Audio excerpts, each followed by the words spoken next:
নমস্কাৰ। আজি এটা পুনৰ ভিডিঅ' লৈ আপোনালোকৰ সন্মুখলৈ আহিছোঁ।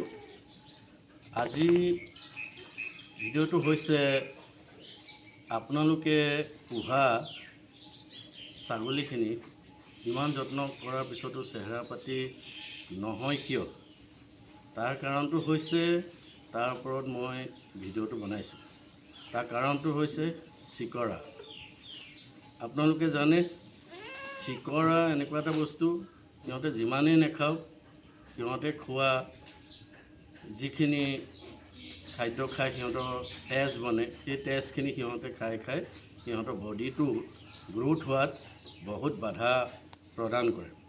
গতিকে চিকৰাখিনিক আমি নাশ কৰিব লাগিব। চিকৰাখিনি নাশ কৰিবৰ কাৰণে আমি দোকানৰ পৰাও কিছুমান মেডিচিন আনো ডক্তৰী, কিন্তু যিটো ফল পাব লাগে সেই ফলটো তেনেধৰণে পোৱা নাযায়। কিছু সময়ৰ কাৰণে অকণমান পোৱা যায়, তাৰপিছত আকৌ হয়। এতিয়া মই সাধাৰণভাৱে বেছি খৰচ নোহোৱাকৈ আপোনালোকক এটা মেডিচিন বনাই ল'বৰ কাৰণে উপদেশ দিম আৰু দেখাইও দিম। বস্তুটো আপোনালোকে কৰিব, সেইটো মই কৰি পেলাই বহুত সুফল পাইছোঁ। বিশেষকৈ ছাগলী কাণত চিকৰাবিলাক তলৰ ছাইডেও, এনেকৈ তলৰ ছাইডেও হয়, দেখা পাইছে আপোনালোকে। আৰু শিঙৰ গুৰিত তাত হয় বিশেষকৈ, য'ত সিহঁতে খজুৱাব নোৱাৰে বা সিহঁতে কোনো তাত এফেক্ট কৰিব নোৱাৰে, তেনে জেগাবিলাকত বিশেষকৈ সিহঁত হয়। আৰু এই এৰিয়াটো, যেনে এনেকুৱা এই এৰিয়াটোত বিশেষকৈ হয়। গতিকতে সেই জেগাবিলাকৰ পৰা আৰু তল ছাইডো মানে পৰাপক্ষত গোটেই গাটোতে লগাই দিব লাগে। কিন্তু মই যিখিনি এৰিয়া পইণ্টিং কৰিছোঁ, এই এৰিয়াখিনিত বিশেষকৈ সিহঁতে বেছি খোপনি পিটি থাকে। তো গতিকতে সেইখিনি আপোনালোকে আঁতৰাবৰ কাৰণে কি মেডিচিনখিনি ল'ব, তাক মই কৈছোঁ। এইটো দেখিছে, এইটো হ'ল কফু কাপোৰৰ বলি। আমি কাপোৰত দি থওঁ, যিটো কফু নেপটিল বুলি কয় ইংলিছত। তো এই এনেকুৱা পেকেট পাব, এইটো 10 টকা। তো ইয়াৰ আপুনি ছাগলী কেইটা আছে চাই ল'ব। আপোনাৰ যেনে সৰহ আছে, গোটেই পেকেটটোৱে পিচি পেলাই ধুনীয়াকৈ পাউডাৰ কৰি, যাতে পানীৰ লগত মিলি যায়, তেনেকৈ এইটো পিচি পেলাই অলপ পানী ল'ব।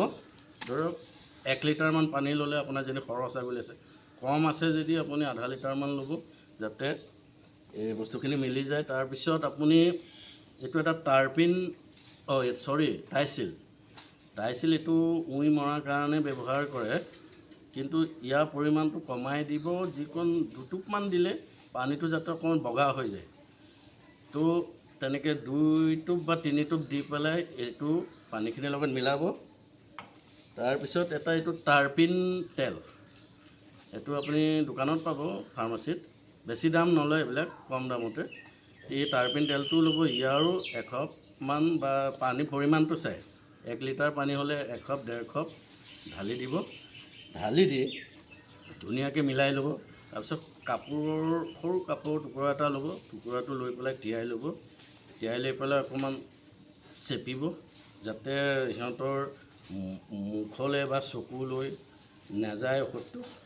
ঠিক তেনেদৰে সেইটো লৈ পেলাই আৰামত য'ত আছে এই শিঙৰ গুৰিয়ে চাৰিওকাষে ইয়াত এনে ঘঁহি দিব আপোনালোকে।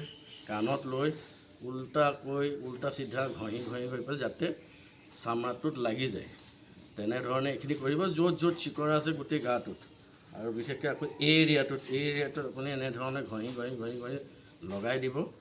আৰু এই এৰিয়াখিনিতো থাকে, ধ্যান দিব যাতে ঔষধটো চকুলৈ, নাকলৈ বা মুখলৈ নাযায় বৈ পেলাই। ঠিক তেনেধৰণে আপুনি ৰাখিব ঔষধটো। ৰাখি পেলাই আপুনি গোটেই বডিটোত দিব। আৰু আপুনি চাব, ৰাতিপুৱা বেলা দি পেলাই আপুনি গধূলা বেলালৈ চাব, আপোনাৰ চিকৰা বহুত কমি গ'ল বা খহি পৰি যাব, বা থকাকেইটাও আধা মৰা নিচিনা হৈ থাকিব। মানে এইটো এটা মই ভাল আপোনালোকক উপদেশ দিছোঁ, কাৰণ ময়ো ব্যৱহাৰ কৰিছোঁ, কৰি ইয়াৰ পৰা সুফল পাইছোঁ। গতিকে আশা কৰিছোঁ আপোনালোকে এই কামখিনি কৰিব আৰু আপোনালোক ফলভাগী হ'ব, আৰু লগতে আপোনালোকৰ ছাগলীকেইটাও সুস্বাস্থ্য হৈ থাকিব। এই পোৱালিটোকো মই লগাইছোঁ। এতিয়া ইয়াক চাওক, এতিয়া কেনেকুৱা সি হেল্ডি হৈ আছে, ঠিক তেনেকৈ আপোনালোকৰ পোৱালিবিলাকো তেনেকৈ হেল্ডি থাকিব। আৰু আশা কৰোঁ আপোনালোকে মই কোৱা পদ্ধতিটো ব্যৱহাৰ কৰিব, তাৰ পৰা সুফল পাব। ধন্যবাদ, নমস্কাৰ, আজিলৈ আহিছোঁ।